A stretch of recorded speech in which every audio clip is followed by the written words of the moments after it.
Industrialization is coming out very strongly.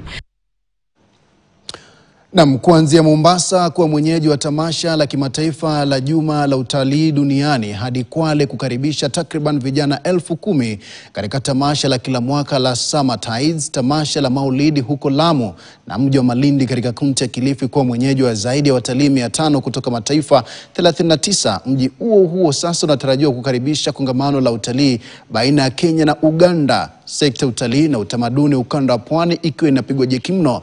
Ripota wetu wa ukanda wa Pwani Tobias Chanji na tathmini zaidi. Kaunti ya Mombasa imekuwa mwenyeji wa mojawapo ya tamasha kuu za kimataifa, Juma la Utalii Duniani, hafla iliyotumika kuonyesha utamaduni, mavazi, maisha kila siku na vyakula. Bila shaka ilikuwa ni sherehe ya kukata na shoka. Tamasha ya kuweza kuonyesha chakula chetu, tamaduni zetu. Hapa Mama Ngina watu wanasafiri kwa sababu ya excitement na entertainment.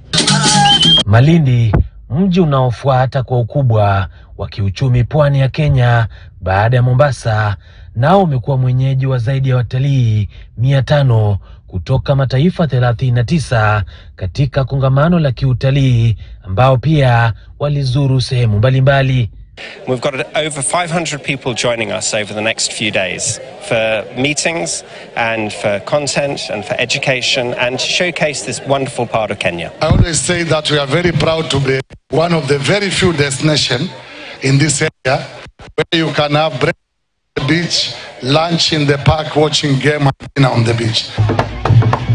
Mji huo wa Malindi unatazamiwa kuwa mwenyeji wa kongamano la utalii wa kila mwaka la Kenya-Uganda mwishoni mwa mwezi huu wa Oktoba, kongamano ambalo lipo katika awamu yake ya 4 sasa.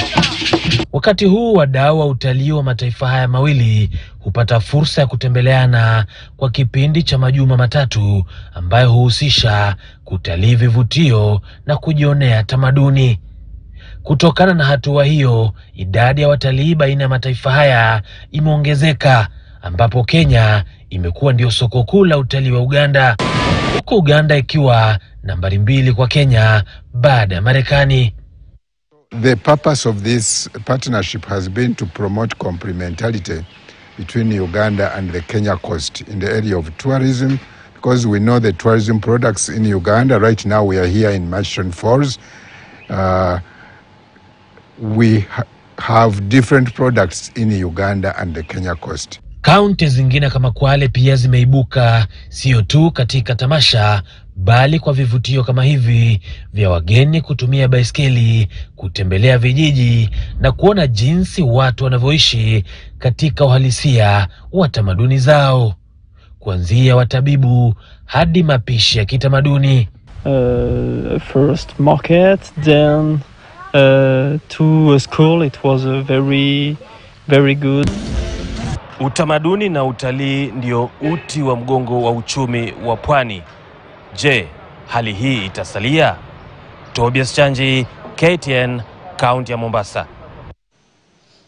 Na tusonge mbele mtazamaji. Wa Kenya wana